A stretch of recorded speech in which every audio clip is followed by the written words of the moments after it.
kembali lagi bersama saya Ayu di channel Bank Sampah Digital. Kali ini saya mau berbagi pengalaman tentang pengomposan dan ngasih tahu teman-teman kenapa kita perlu mengompos. Penasaran kan?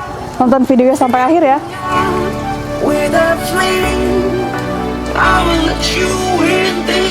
6 alasan kenapa kita perlu mengompos. Ternyata manusia itu paling banyak menghasilkan sampah organik. Faktanya 60% sampah yang dihasilkan oleh manusia adalah sampah-sampah organik. Jadi kalau misalkan sampah-sampah organik tersebut tidak terkelola dengan baik, maka semakin banyak tumpukan sampah organik di TPA. Diprediksi tahun 2022 TPA akan penuh. Nah, kebayangkan kalau misalkan TPA penuh, lalu kita buang sampah kemana? Gak mungkin kan ke rumah tetangga. Masih seputar sampah organik di TPA. Selain menyebabkan TPA penuh, ternyata sampah organik juga bisa menimbulkan gas metana yang jika ada percikan atau letupan api bisa menimbulkan ledakan yang sangat besar. Terutama seperti peristiwa di TPA Lewi Gajah yang menewaskan 157 pekerja. Gak mau kan kalau misalkan sampah-sampah organik itu membahayakan orang lain? Jadi yuk kita mulai sama-sama mengelola sampah organik menjadi kompos. Mengompos itu mudah loh teman-teman, hanya perlu sedikit waktu dan sedikit niat.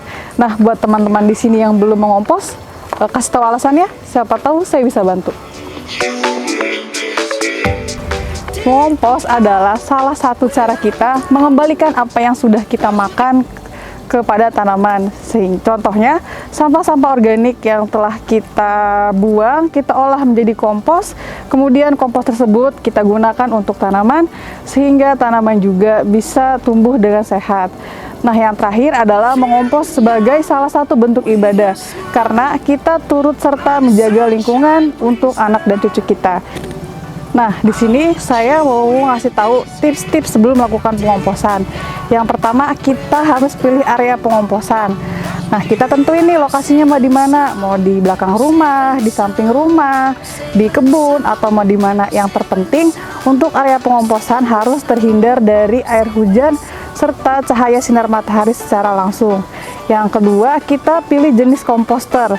Nah, komposter ini bisa bentuknya seperti gerabah, tumbler, atau karung, ataupun wadah-wadah lainnya. Nah, untuk saya sendiri yang akan dipraktekkan di hari ini, kita menggunakan komposter jenis tumbler yang ada di Bank Sampah Digital. Komposter yang saya gunakan untuk mengompos hari ini adalah tipe komposter dari Bank Sampah Digital, yaitu dengan tumbler ukuran 25 liter yang memiliki dua fungsi. Yang pertama, fungsi keren ini untuk memanen kompos cair, dan di bagian sebelah sini untuk memanen kompos padat. Alat dan bahan yang kita gunakan hari ini adalah komposter. Yang kedua ada kokopit. Yang ketiga ada sampah-sampah organik dari rumah tangga. Yang keempat ada bioaktivator. Nah, bioaktivator ini ada macam-macam ya teman-teman. Ada E4, ada air cucian beras, dan lain-lainnya. Dan yang terakhir ada pupuk kompos. Selanjutnya kita masukkan material coklat dan material hijau dengan perbandingan 2:1. Misalnya untuk material coklat 2 mangkok material coklat dan 1 mangkok untuk material hijau. Lakukan secara berulang-ulang hingga komposter terasa penuh. Lalu kita aduk menggunakan skop. Pengadukan ini bertujuan untuk menjaga sirkulasi udara dalam komposter. Setelah kita aduk, lalu kita tutup komposter hingga rapat dan simpan di area yang tidak terkena air hujan dan matahari secara langsung. Nah, selanjutnya pengadukan dilakukan pada umur 3 hari dan 7 hari. Nah, jadi gimana? Mudah kan mengompos dari rumah?